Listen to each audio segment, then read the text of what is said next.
ফুলাহার নদী তীরে ফের শুরু হয়েছে তীব্র ভাঙন। মালদার মানিকচক ব্লকের মথুরাপুরের শঙ্করটোলা ঘাট সংলগ্ন এলাকায় এই ভাঙনের চরম আতঙ্কে দিন কাটাচ্ছেন স্থানীয় বাসিন্দারা। গত কয়েকদিন ধরেই নদীর পাড়ের একাধিক অংশ নদীতে ধসে পড়েছে। স্থানীয়দের দাবি, নদী এখন মাত্র কয়েক মিটার দূরত্বে রয়েছে রক্ষা বাঁধ থেকে, ফলে পরিস্থিতি আরও জটিল হয়ে উঠেছে। ইতিমধ্যেই প্রায় 200 মিটার জুড়ে নদী ভাঙন চলছে বলে জানিয়েছে গ্রামবাসীরা। নদীর ভাঙনে একাধিক গাছ, ফসলি জমি এবং নদীর পাড়ের মাটি ধসে পড়েছে ফুলাহারে। তারা আশঙ্কা করছেন, ভাঙনের তীব্রতা যদি এভাবেই চলতে থাকে তাহলে নদীর সংলগ্ন বসতি, রাস্তাঘাট ও চাষের জমি সবকিছুই বিপদের মুখে পড়বে। অবিলম্বে ভাঙন রোধে কার্যকারী পদক্ষেপ গ্রহণের জন্য প্রশাসনের কাছে দাবি জানিয়েছেন এলাকার বাসিন্দারা। তাদের বক্তব্য, এখনই ব্যবস্থা না নিলে বড়সড় বিপর্যয় অনিবার্য।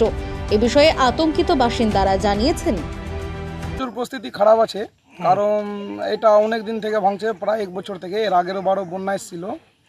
এর আগের বার বন্যা হওয়ার পরে আমাদের ব্লকে গিয়ে জানালাম, ব্লকে জানাবার পরে এখানে জানুয়ারি মাসে একবার সার্ভে হয়েছিল। হবার পরে কিন্তু তারপরে আর কোনো অফিসার এখানে কেউ দেখতেও আসেনি, আর কোনো ব্যবস্থাও নেওয়া হচ্ছে না।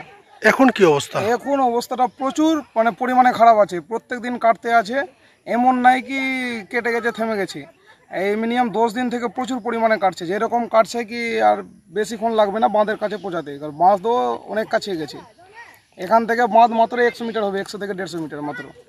এই কেটে গেলে কি ধরনের সমস্যা হবে? কেটে গেলে প্রচুর পরিমাণে সমস্যা হবে, যে প্রচুর মথুরাপুর এলাকা যা আছে প্রচুর পুরোটাই ভেসে যাবে। ভাঙন শুরু হয়ে গেছে? হ্যাঁ, ভাঙন শুরু হয়ে গেছে, যেখানে চাপ পড়ছে। তো কদিন ধরে হচ্ছে? এই মোটামুটি আপনার 15 দিন থেকে জল যে ঢোল নেমেছে, ঢোল নামার পরে চাপ পড়তে শুরু হয়েছে। কতটা এলাকা ভেঙেছে এখনো পর্যন্ত? এখন মোটামুটি যেটা যে শঙ্করটোলা ঘাট আছে তার মোটামুটি 600-700 মিটারের মতো কেটে গেছে। হ্যাঁ, কাটছে, চাপ পড়ছে, অলরেডি কাটছে, কেটে গেছে, আবার কাটছে। আর বন্যার আগে যদি কাজ না হয় তো পুরো মথুরাপুর ভেসে যাবো আমরা।